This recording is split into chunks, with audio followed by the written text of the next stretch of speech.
রাজধানী ঢাকার সব ওয়ার্ডে জমায়েত এবং দেশের সব জেলা ও মহানগরীতে জমায়েত কর্মসূচির ঘোষণা করেছে। নির্যাতন, মামলা, হত্যাকাণ্ড এই সকল কিছু মোকাবেলা করেছিলাম রাজপথে থেকে। ঠিক সেভাবে আবার যদি প্রয়োজন হয় আমি রাজপথে থাকবো। আওয়ামী লীগ আমি ভালোবাসি, আওয়ামী লীগ কই যদি প্রেস ক্লাবে কেউ আমার গুলি করে। আওয়ামী লীগের সাথে রক্ত দিয়ে আমাদের সম্পর্ক এবং আওয়ামী লীগের বাইরের কেউ না আমি। এবার বিজয় দিবস উপলক্ষে সবথেকে বড় কর্মসূচি ঘোষণা দিলেন আওয়ামী লীগ।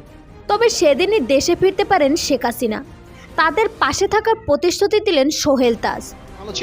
আওয়ামী লীগের সরকারই ভালো ছিল, আমার জানার মতে আওয়ামী লীগের সরকারই ভালো ছিল। তখন কালা মনে করেন যে সাবেক প্রধানমন্ত্রী শেখ হাসিনার দেশ ত্যাগের পর বাংলাদেশের মানুষ অনেক বেশি অসহায় হয়ে পড়েছেন, যে কারণে সাধারণ মানুষ আবারও শেখ হাসিনাকে চাচ্ছে বাংলাদেশে।